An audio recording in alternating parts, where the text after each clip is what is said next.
യിൽ വലിയ സംഭവങ്ങൾ രൂപപ്പെടുകയാണ്. വീണ്ടും അമ്മയിൽ നിന്ന് രാജിവെച്ചതിന് കാരണം ടിനി ടോമാണ്. എന്താണ് അൻസിബ ഹസന്റെ ഇപ്പോഴത്തെ ആരോപണം? തന്നെ ജിഹാദി എന്ന് വിളിച്ചു എന്ന ഗൗരവതരമായ പരാമർശം അൻസിബയുടെ ഭാഗത്തുനിന്നുണ്ടാകുന്നു. മതം മാറ്റാൻ ശ്രമം നടത്തിയതായി ആരോപണമുണ്ട്. പലരുമായി അവിഹിതമുണ്ട് എന്ന് പ്രചരിപ്പിച്ചു. ഒരു വനിതാ എക്സിക്യൂട്ടീവ് അംഗം തനിക്കെതിരെ വ്യാജ പരാതി നൽകി.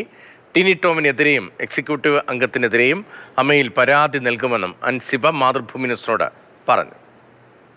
ഞാൻ ഫെബ്രുവരി 21 രാജി സമർപ്പിച്ചിരുന്നു. അതിൽ ഞാൻ ചെറിയൊരു നോട്ടിലാണ് ഞാൻ എഴുതിയത്. വ്യക്തിപരമായ കാരണങ്ങളും പിന്നെ ജോലി തിരക്കും കാരണം രാജിവെക്കുന്നു. അതിന് യഥാർത്ഥ കാരണം ഞാൻ സെക്രട്ടറിയോട് വിളിച്ചു പറഞ്ഞു. അപ്പൊ അന്ന് പ്രസിഡന്റ് എനിക്ക് 21-ാം തീയതി ഞാനിത് വാട്സപ്പിലിട്ടു, അമ്മയിലേക്ക് മെയിൽ വെച്ചു. വാട്സപ്പിലിട്ടപ്പം പ്രസിഡന്റ് എനിക്ക് കണ്ണ് തള്ളിയൊരു ഇമോജിയാണ് ഇട്ടത്. എന്താണെന്ന് വേറൊന്നും ചോദിച്ചില്ല. പക്ഷെ സെക്രട്ടറി എന്നെ വിളിച്ചിട്ട് എന്താണ് കാര്യം എന്ന് ചോദിച്ചു. അപ്പൊ ഞാൻ സെക്രട്ടറിയോട് കൃത്യമായിട്ട് കാര്യം പറഞ്ഞു. അതുപോലെ ടിനിച്ചേട്ടൻ എന്നെ പറ്റി ഞാൻ കുക്കു ചേച്ചിയോട് ഞാൻ പറഞ്ഞു, ടിനിച്ചേട്ടൻ എന്നെ ജിഹാദി എന്ന് പറഞ്ഞു. അത് നീന ചേച്ചി എന്നോട് പറഞ്ഞിട്ടുണ്ട്, എന്നോട് ഡയറക്റ്റ് പറഞ്ഞതല്ല. അപ്പൊ പല അംഗങ്ങളും ഇരിക്കുന്ന സമയത്താണ് ഞാൻ അദ്ദേഹത്തിന്റെ ഡ്രൈവർ ഉൾപ്പെടെ മറ്റൊരു പ്രൊഡക്ഷൻ കൺട്രോളറുടെ മകൻ ഉൾപ്പെടെ ഇസ്ലാമിലേക്ക് കൺവേർട്ട് ചെയ്യാൻ ഞാൻ ശ്രമിച്ചു. ഞാൻ ജിഹാദിയാണ്, മതതീവ്രവാദിയാണ് എന്ന് ആരോപിച്ചു. അതും കൂടെ കേട്ടപ്പോ എനിക്ക് അതിന് മുൻപ് പിന്നെ പല കഥകളാണ്. എനിക്ക് ലോകത്തിന് അവിഹിതം ഉണ്ടാവാൻ ഒരാൾ പോലും ബാക്കിയില്ല. വീട്ടിലുള്ള ആളുകളെ ചേർത്ത് വരെ പറഞ്ഞിട്ടുണ്ട്. അപ്പൊ എന്റെ വീട്ടിലുള്ള ആളുകളെ ചേർത്ത് വരെ. അപ്പൊ അതുകൂടെ കേട്ടപ്പോ അറപ്പ് തോന്നൂലേ ഇങ്ങനെയുള്ള ആൾക്കാരുടെ കൂടെ അവിടെ ഇരിക്കാൻ? എനിക്ക് അറിയില്ല. ഇതിന്റെ പുറകെ നടന്നിട്ട് ഇതിന്റെ മുന്നേ അമ്മയില് കുടുംബസംഗമത്തിന്റെ ടൈറ്റിൽ സ്പോൺസർഷിപ്പുമായി ബന്ധപ്പെട്ടിട്ട് ഒരു ഡിസ്കഷൻ വരികയും ഞാൻ മതേതരത്വത്തിന്റെ ഭാഗത്ത് നിന്നിട്ടാണ്, ധാർമ്മികതയുടെ ഭാഗത്ത് നിന്നിട്ട് ഞാൻ പറഞ്ഞത് അമ്മയിൽ ഇതുവരെ ഒരു മതസ്ഥാപനം വന്നിട്ടില്ല. ഈ കമ്മിറ്റി അങ്ങനെ ചെയ്ത അടുത്ത കമ്മിറ്റി വേറെ ഒരു മതം കൊണ്ടുവരും. പിന്നെ അങ്ങനെ എന്തിനാണ് അങ്ങനെ? അതിന്റെ ആവശ്യമില്ല. നമുക്ക് സ്പോൺസേഴ്സിന് അല്ലാതെ കിട്ടും, അല്ലെങ്കിൽ ഡൊണേഷൻ ആയിട്ട് വാങ്ങിക്കും. അപ്പൊ ഞാൻ മാത്രമാണ് അപ്പൊ എതിര് നിൽക്കുന്നത്, നോ പറഞ്ഞത്. ഞാൻ നോ പറഞ്ഞൊരു 3 ദിവസം കഴിഞ്ഞിട്ടാണ് സന്തോഷ് തിരുവാറ്റൂരേട്ടൻ നോ പറഞ്ഞത്. അത് കഴിഞ്ഞിട്ട് റെക്കോർഡിക്കലി നോ പറയാൻ പലർക്കും താല്പര്യമില്ല. ചിലർക്ക് നോ ആണെങ്കിൽ ചിലര് യെസും നോയും പറയാത്ത കുറെ ആൾക്കാരുണ്ട്. അങ്ങനെ അത് മെജോറിറ്റി യെസ് പറഞ്ഞത് പാസ്സാണ്. അപ്പൊ കമ്മിറ്റി എന്ത് തീരുമാനിക്കുന്നു ഞാൻ കമ്മിറ്റിയുടെ കൂടെ നിൽക്കും. പക്ഷെ എനിക്കൊരു അഭിപ്രായ സ്വാതന്ത്ര്യം ഇല്ല. എനിക്ക് എന്റെ അഭിപ്രായം പറഞ്ഞൂടെ? ഞാൻ കേട്ടിട്ടില്ല. പല എക്സിക്യൂട്ടീവ് അംഗങ്ങളും പല മറ്റു മെമ്പേഴ്സും ഇരിക്കെയാണ് എന്നെ പറ്റി ഇങ്ങനെ പറഞ്ഞത്. അത് മറ്റൊരു എക്സിക്യൂട്ടീവ് അംഗമായ നീന കുറുപ്പ് വെച്ച് കേട്ടിട്ടാണ് എന്നോട് അന്ന് പറഞ്ഞു തന്നത്. ഞാനിപ്പോ ഒരു പരാതി ഇടാന്നാണ് വിചാരിക്കുന്നത്. അമ്മയ്ക്ക് പരാതി കൊടുക്കുന്നുണ്ട്. ഞാൻ പരാതി കൊടുക്കും. ടിനി ടോമിനെതിരെ ഈ എക്സിക്യൂട്ടീവ് ഈ വനിതാ അംഗത്തിന്റെ പേരും എഴുതും. അവരന്വേഷിക്കട്ടെ എല്ലാം. പിന്നെ ടിനി ടോമിന്റെ കൂടെ നിൽക്കുന്ന സംഘങ്ങൾ ആരൊക്കെയാന്ന് വെച്ചാൽ അവരെല്ലാം ഉത്തരം പറയട്ടെ.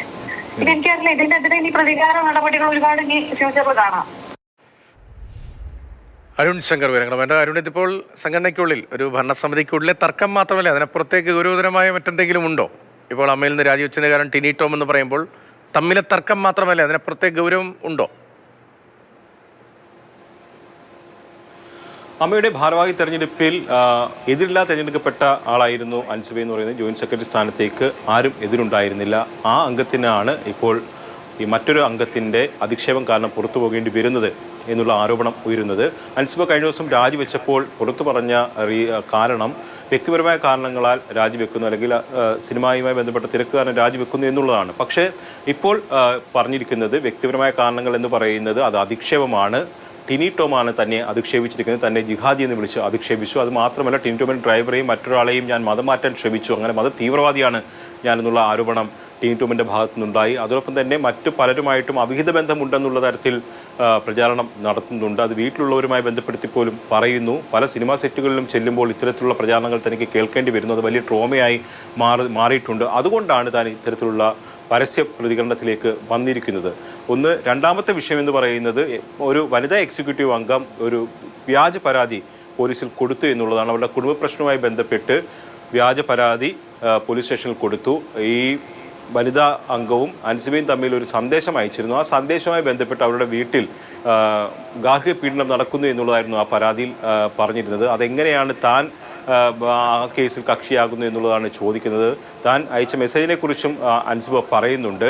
ദുബായിൽ വെച്ചൊരു ഫോട്ടോ എടുത്തതിനെ കുറിച്ചാണ് താൻ പറഞ്ഞത്. അതിനപ്പുറത്തേക്ക് മറ്റു കാര്യങ്ങളൊന്നും അല്ല പറഞ്ഞിരുന്നത്. അപ്പോൾ അതെങ്ങനെയാണ് തന്നെ കേസിൽ ഉൾപ്പെടുത്താൻ കാരണമാകുന്നത്? ഇതിനെക്കുറിച്ച് അമ്മയിൽ പരാതിപ്പെട്ടപ്പോൾ അത്തരം ഊളക്കേസുകളൊന്നും ഇവിടെ പരിഗണിക്കാൻ കഴിയില്ലെന്നുള്ളതാണ് ടിനി ടോം പറഞ്ഞതെന്നും പറയുന്നു. എന്തായാലും ഇനി പരാതിയുമായി മുന്നോട്ട് പോകാൻ തന്നെയാണ് തീരുമാനമെന്ന് അൻസിബ പറഞ്ഞു വെക്കുന്നു. അമ്മയ്ക്ക് പരാതി നൽകും. അമ്മ നേതൃത്വമായിട്ട് നമ്മൾ ബന്ധപ്പെട്ടു. അപ്പോൾ ഈ പരാതി അല്ലെങ്കിൽ ഈ ആരോപണം ശ്രദ്ധയിൽപ്പെട്ടിട്ടുണ്ട് എന്നുള്ളതാണ് പറയുന്നത്.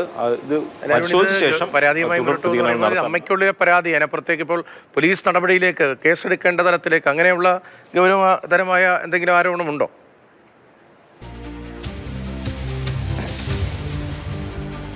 ഈ ജിഹാദി എന്ന് വിളിച്ചു എന്ന് പറയുന്നത് മറ്റൊരാൾ പറഞ്ഞ അറിവാണ് അൻസിബയ്ക്കുള്ളത്. നീനാക്കുറുപ്പാണ് നേരിട്ട് വിളിച്ചിട്ടില്ല, ഇത് പറഞ്ഞുള്ള അറിവാണ്, കേട്ടുകേൾവിയാണ്. തീർച്ചയായിട്ടും അവർ അക്കാര്യത്തിൽ വ്യക്തത വരുത്തിയിട്ടുണ്ട്. താൻ നേരിട്ട് കേട്ടതല്ല.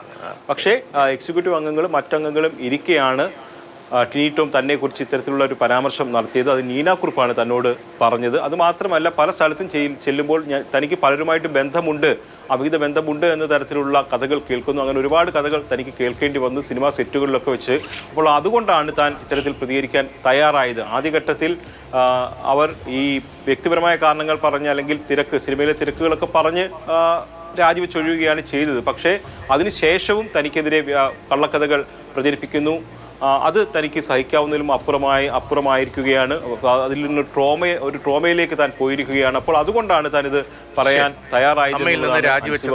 കാരണം സഹഭാരവാഹിയുടെ അധിക്ഷേപമാണ് എന്നാണ് ടിനി ടോം അധിക്ഷേപിച്ചു എന്നതാണ് ഇപ്പോൾ അൻസിബയുടെ മറ്റൊരു ഭാരവാഹിയായിരുന്ന രാജിവെച്ച അൻസിബയുടെ പ്രതികരണം. ആ ശബ്ദ സന്ദേശം അക്കാര്യം അരുൺ ശങ്കർ സംസാരിച്ചാണ് നേരത്തെ നമ്മൾ കേട്ടത്. അതിന്റെ വിശദാംശങ്ങളാണ് അരുൺ ശങ്കർ കൊച്ചിയിൽ നിന്ന് നൽകിയത്.